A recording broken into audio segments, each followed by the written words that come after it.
Welcome to part 2 of Indie Resources for Sanctum's open source web game that I'll basically be releasing and teaching tutorials on.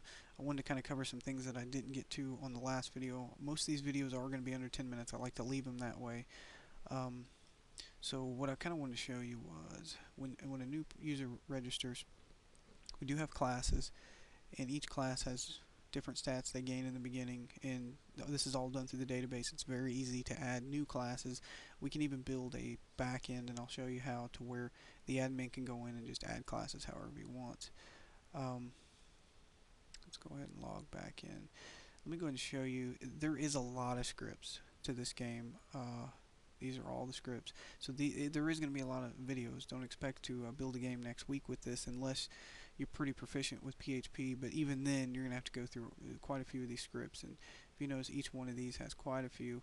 But I will say this: it's not that complicated. I don't. Nothing I script or program is extremely complicated. I like to make it easy, so when I have to go back in and work on something, everything's there. A lot of this stuff is kind of copied, and it will be much simpler than you think it will be, and hopefully by the end of the videos you will know enough about the game and the insides to where you can just completely never, when you get a bug, you know exactly where the problem's at. Now let's go back to, go ahead and log in real quick. There's not a whole lot left I wanted to really show, but a couple of the things is the backpack. These are the things that you get whenever you want to create new weapons or equipment or items or even food, like the silver right here, damaged.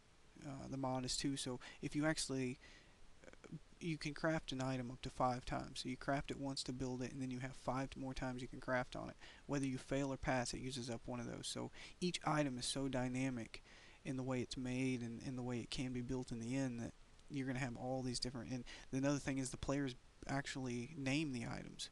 So it names the weapons and armor. So if they want to build a silver sword, then they get a whole bunch of silver and they craft this sword. And the rules in there make it to where whether how good your crafting is or your weapon crafting is, how good that sword will turn out. And if you do craft it and you want to add more damage to it, then you would want to put one of these in. Let's say you want to add more durability, then you would use this chunk of sodium. And anything that's edible, like dove meat, you can actually eat. And if you notice over here on stamina and health, before I eat it, being that it hasn't been crafted into food, you're not going to get as much back as you would if you would have crafted it, but you do get a little bit, and that'll kind of save your butt if you get killed by something or anything like that. It's always good to carry it. But if you craft it into food, the food's the same with the items. You name it, you get to. The better your kitchen skills are, the better the food will turn out, and you can either keep it or you can sell it at the auction or sell it in your cafe if you have a cafe.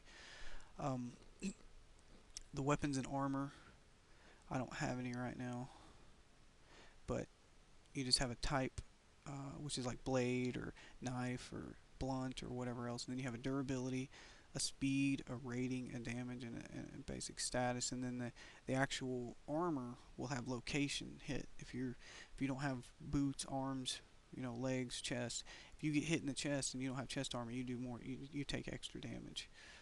Let's see if I can't have this fireworm do to me. I missed. Yeah, I'm not wearing armor on my chest, so you take 1 additional point of damage. He already did 5, so he did 6 damage to me.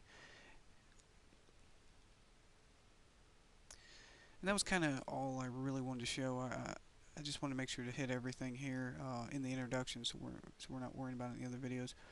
Also, if you notice the different types of buildings you can build, the material shops, the forages, the repair shops, the guild houses, we have guilds, all kinds of good stuff.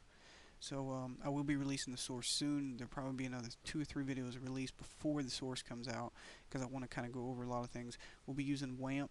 I use Adobe Dreamweaver, but you can use Contacts, Notepad, whatever you want to use. You don't have to go out and buy anything special. WAMP is free. I'll show you how to install it. So we'll get started probably on the next couple videos.